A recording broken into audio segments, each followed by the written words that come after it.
और आप जोरदार तालियों से श्रीमान सलीम जी का अभिवादन और अभिनंदन करें।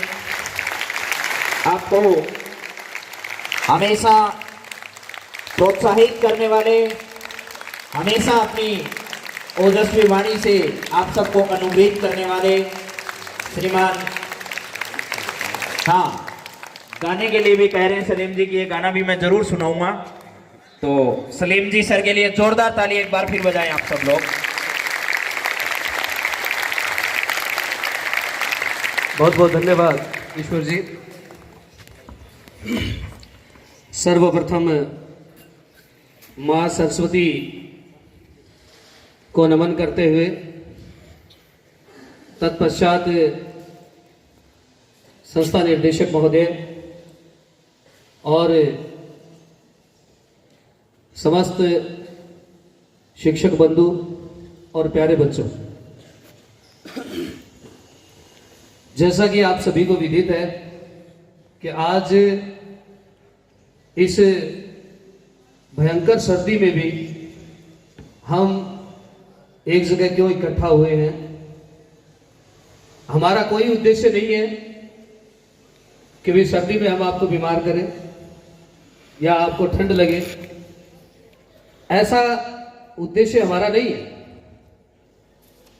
आज आपको एक जाजम पर इकट्ठा करने का हमारा जो उद्देश्य है वो सिर्फ और सिर्फ यही है कि जो पोस्टर दिखाई दे रहे हैं, पोस्टर में आपका पोस्टर, अब कुछ तो मौसम की मार के कारण और विद्यार्थियों के प्रहार के कारण कुछ फट गए हैं पोस्टर, यहां लगे हुए थे, लेकिन जो भी हैं वो अपना इतिहास कहने में काफी है। तो हमारा उद्देश्य यही है कि भी अगले सत्र जब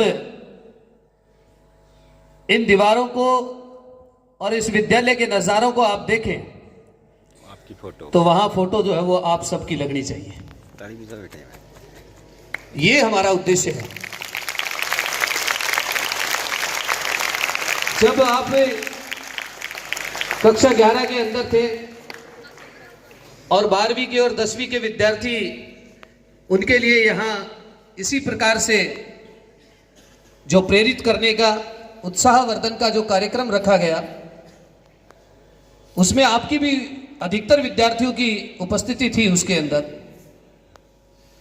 और उस समय भी जब आप नॉन बोर्ड में थे तब भी आपके मन में ऐसे कार्यक्रमों को देख करके एक उत्साह जाग गया था कि मैं अगले साल कुछ ना कुछ कर दिखाऊंगा। लेकिन जैसे ही अगले साल में प्रवेश किया, वो सारा का सारा जज्बा ठंडा हो गया, है ना। जब पहले दिन विद्यालय आते हो 12वीं कक्षा के अंदर, पहले दिन स्कूल के अंदर आए, तब उस दिन सबका लक्ष्य था, सबका टारगेट था कि भाई 12वीं क्लास में हो गए हैं और हमें मेहनत करनी है, परिश्रम करना है। और अब की बार जो है ना, जब विद्यालय का परिणाम आएगा और रिजल्ट सेरेमनी बनाई जाएगी, उस समय जब गालों पर गुलाल लगाया जाएगा, सिर पर साफा बांधा जाएगा और आपको यहाँ मंच पर बुलाकर आपको डीजे की धुन में थिरकाया जाएगा और तिलक लगा करके आपका उत्साहवर्धन किया जाएगा, तो आप अपने आप को वहां देख रहे थे। लेकिन वास्तविक स्थिति यह है कि लक्ष्य सभी बनाते हैं, मन में सभी के विचार आते हैं, बात सबको अच्छी लगती है, लेकिन उस बात पर अमल करना, उस बात को आगे तक कायम रखना, बनाए रखना, ये सबके बलबूते की बात नहीं होती है। वो कुछ ही बच्चे होते हैं जो आगे जाकर के अपने आप को उस मुकाम तक पहुंचा पाते हैं। लेकिन क्या उन बच्चों में योग्यता नहीं है या उन बच्चों में वो गुण नहीं है? नहीं, ऐसा नहीं है। सबके दिमाग एक जितना है। किसी विज्ञान के अध्यापक से आप पूछ करके देखिए कि सब में दिमाग एक जितना है। तो जब सब में दिमाग एक जितना है तो फिर ये उतार से डाओगे से, हाँ, ये अंतर कैसे आ गया? फिर जब सब में दिमाग एक जितना है तो अंतर कैसे आया? अंतर आया उस वजह से, जैसे अभी सुभाष जी शर्मा ने बताया कि जो मेमोरी कार्ड होता है उसकी जितनी क्षमता होती है उतना ही वो ले पाता है डाटा, उससे ज़्यादा अधिक डाटा वो ले नहीं पाएगा। वैसे ही हमारा दिमाग जो है ना सबका एक जितना है, लेकिन आपने उस मेमोरी कार्ड को फुल कर रखा है एकदम। अब कोई बातचीत से, कोई बदमाशी से, कोई इधर उधर के, और कई तो मारवाड़ी में बताना चाहूंगा था कि कई तो पटवारी है जी, कहीं ड्यूटी है कि शाम ने 5 बजे 4 बजे छुट्टी होगी और 5 लेकर 7 बजे तक अपना फलाणो मोहल्लो नाप गानो है। तो कई तो पटवारी बन रहे हैं बिना डिग्री की। तो इसलिए वो बच्चे वो अपने दिमाग को अलग डाइवर्ट किए हुए हैं, लेकिन जिन्हें उस श्रेणी में अपने आप को रखना है कि हमें सबसे बेहतर करना है, बेहतर परिणाम देना है, आगे निकलना है, वो बच्चे जो है वो अपने समय को एक सुव्यवस्थित तरीके से, एक सही तरीके से पढ़ाई में ही लगाते हैं। और वो सफर थोड़ा जटिल होता है, थोड़ा परेशानी भरा होता है, थोड़ी समस्याएं भी आती हैं, दिक्कतें हजारों होती हैं। लाइब्रेरी में बैठने वाले बच्चे, हमें भी लाइब्रेरी का दायित्व सौंपा गया, हर साल ही सौंपते हैं, वैसे ही इस साल भी सौंपा गया। तो कई बच्चे जब आकर के धीरे से बता करके जाते हैं अपनी अपनी पीड़ा को, सर इतनी देर बैठो कौन जाए, कोई कहता है सर बड़े तो बोलना नहीं कौन दे। ये है वास्तविकता। तो तब करना पड़ता है, ये सब कंफर्ट जोन आते हैं, तब करना पड़ता है, तब जाकर के मुकाम हासिल होता है। मंजिलें ऐसे ही नहीं मिलती है, मंजिलें ऐसे ही नहीं मिलती है, उनके लिए संघर्ष करना पड़ता है, तब करना पड़ता है, तब जाकर के वो मुकाम हम प्राप्त कर पाते हैं। और मैं दावे के साथ इस बात को कहता हूं, आपका कंपटीशन किसी के साथ नहीं है। हजारों लाखों बच्चे परीक्षाएं देंगे, लाखों बच्चे राजस्थान के अंदर परीक्षाएं में देंगे 10वीं और 12वीं की। आपका उन लाखों के साथ संघर्ष नहीं है, आपका कंपटीशन किसी के साथ नहीं है, आपका कंपटीशन अपने आप के साथ है। आप कितनी देर अपने आप को मजबूत बना पाते हैं, कितनी देर तक आप स्वाध्याय में अपने आप को लगा सकते हैं, वो आपके साथ संघर्ष है आपका। और अगर आप अपने आप से जीत जाएंगे तो निश्चित रूप से पूरे राजस्थान से जीत जाएंगे। तो अपने आप से जीतने के लिए संघर्ष करो, मेहनत करो। टेस्ट होते हैं, देखते हैं, हम बच्चों को समझाया भी है। होशियार से होशियार विद्यार्थी की भी यही कोशिश लगी रहती है कि एक आध नंबर का इधर उधर से ताक झाक करके जुगाड़ हो जाए तो बढ़िया रहेगा, मेरे नंबर बढ़िया बन जाएंगे। नहीं, नंबर से मायने नहीं रखता भाई। नंबर यहां आप लेकर के आ जाओगे वो कोई मायने नहीं रखते। नंबर वो मायने रखेंगे जो आप बोर्ड परीक्षा के अंदर लेकर के आओगे। वहां कितने नंबर लेकर के आ रहे हो वो मायने रखेगा। तो नंबर इधर उधर से ताक झाक करके नंबर ले लिए, वो नंबर नहीं है। टेस्ट क्या मतलब हुआ? टेस्ट का, टेस्ट का मतलब होता है जांच। डॉक्टर के पास जाते हैं अपन, डॉक्टर साहब मैं बीमार हूं, डॉक्टर साहब लिख के देते हैं कि ये रिपोर्ट करवा के लाओ, ये टेस्ट करवाओ, जांच। अब वो डॉक्टर को अपन जाकर के टेस्ट करवाने के लिए लेबोरेटरी में गए, वहां ब्लड सैंपल लिया और उसके बाद में रिपोर्ट आपकी बनकर के तैयार हो जाती है। उसमें आप कुछ बीमारियां बताते ही नहीं हो या फिर छुपा लेते हो, जो टेस्ट दिया था उसमें भी कोताही बरत देते हो, तो फिर क्या होगा? डॉक्टर के पास सही रिपोर्ट जाएगी क्या? नहीं जाएगी। और सही रिपोर्ट नहीं जाएगी तो बीमारी पकड़ी जाएगी क्या? नहीं पकड़ी जाएगी। तो ये टेस्ट जो है ना, ये इसी तरीके के टेस्ट है। अध्यापक जो है ना वो डॉक्टर है, आपका टेस्ट लिख के दे दिया, टेस्ट हो रहा है आपका।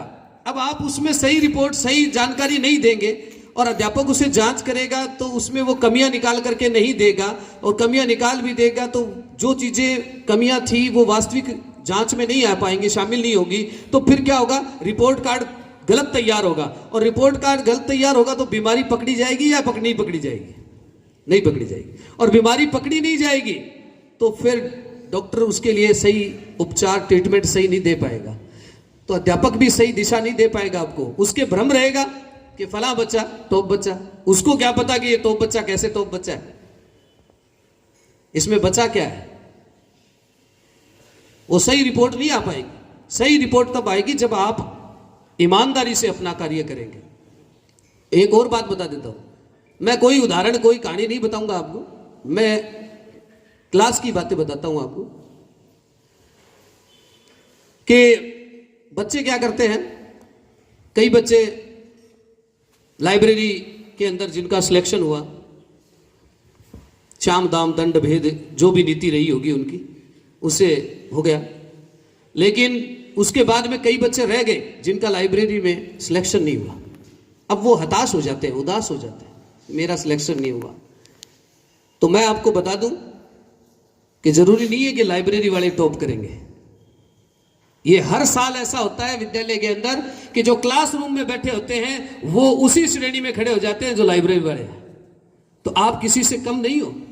आप अगर मेहनत करोगे तो बोर्ड की परीक्षा के अंदर आपका परिणाम जो है वो बेहतर होगा। इसलिए आप मेहनत करो। गाना सुनाओ। और ये अंतिम समय है, ये पड़ाव जो है ना, ये अंतिम पड़ाव है। और इस पड़ाव में अगर आप अपने आप को ढीला छोड़ देंगे, जिस रफ्तार से भी आप चल रहे थे उस रफ्तार को अगर आप धीमा कर देंगे तो उसका नुकसान भुगतना पड़ेगा आपको। अब आपके अंदर जो है ना बहुत से विचार मन में गूंजेंगे। आपके मन में आएगी मेरे को तो सब कुछ आता है। जैसे ही किताब खोलोगे ना, जो भी टॉपिक पढ़ रहे हो उसमें आपको क्या होगा, ये तो आता है मुझे, पन्ना पलट दिया, आगे आगे बढ़ोगे, ये तो आता है मुझको, उसको पढ़ा ही नहीं पूरा, आगे चला दिया। तो ये दिमाग में एक ग्रंथि बन जाएगी, ये सोच बन जाएगी कि ये तो आता है मुझे, और ये आता है, ये आता है, ये आता है, ऐसे करते करते कुछ नहीं आता है। ये वास्तविकता है। इसलिए आप ये अंतिम जो समय है ये अपनी एनर्जी को दुगना करने का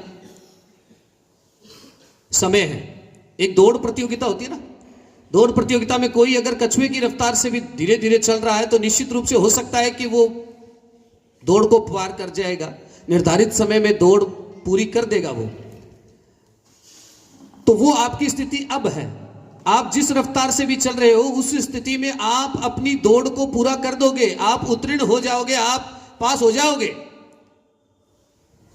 लेकिन अब दौड़ को पार करने वाला समय नहीं है। अब समय है उस दौड़ में अव्वल आने का, कि उस दौड़ में प्रथम कैसे आया जाए। उसके लिए आपको क्या करना पड़ेगा, अगर दौड़ में प्रथम आना है तो अपनी रफ्तार जो चल रही है उसको बढ़ाना पड़ेगा, आपको उस रफ्तार को तेज करना पड़ेगा। तब जाकर के आप वहां उस मुकाम पर पहुंचोगे जब आपका नाम बड़े गर्व के साथ उच्चारित किया जाएगा मंच के ऊपर, और उसके साथ ही साथ आपके माँ बाप को भी मंच पर बुलाया जाएगा। माता पिता उस पल के लिए बड़े अपने आप को गौरवान्वित महसूस करते हैं। इस दुनिया के अंदर, इस संसार में केवल माँ बाप ही वो शख्स हैं जो अपने से ज्यादा तरक्की करते हुए अपनी औलाद को देख करके खुश होते हैं, बाकी भाई भी नहीं होता। इस संसार में केवल माँ बाप ही हैं जो अपने से ज्यादा तरक्की करते हुए अपने औलाद को देखना जो है वो पसंद करते हैं। तो वो कितना अच्छा पल होगा उनके लिए। मैं बार बार क्लास में कहता हूं बच्चों को कि भाई पढ़ा करो, पढ़ा करो, पढ़ा करो, क्योंकि जब परिणाम आता है ना तो कई पेरेंट्स ऐसे होते हैं जो मार्कशीट लेकर के इंटरनेट से निकलवा करके लेकर के आते हैं और वो बड़े खुश होकर के और पूरे गांव भर में, पूरे मोहल्ले भर में दिखाते फिरते हैं, मेरे बेटी का ये देखो ये परिणाम है 95, मेरे बच्चे का 96, ये परिणाम रहा। और कई ऐसे भी पेरेंट्स होते हैं जिनको परिणाम बताते हुए शर्मिंदगी महसूस होती है। तो आप कौन सी लाइन में जाना चाहेंगे? आप अपने माँ बाप की तरफ देखिए। जो बच्चा अपने माँ बाप के लिए वफादार हो जाएगा वो दुनिया के लिए वफादार हो जाएगा। और ये जो समय है इसमें आप थको मत, हारो मत, अपने आप को मजबूत बनाओ, तभी जाकर के आप निश्चित तौर पर कामयाबी हासिल कर सकते हो। जितना ज्यादा सहन करोगे उतनी ही आप में काबिलियत पैदा होगी। सोने को जितना ठोका जाता है वो उतना ही अच्छा जो है निखर करके आता है।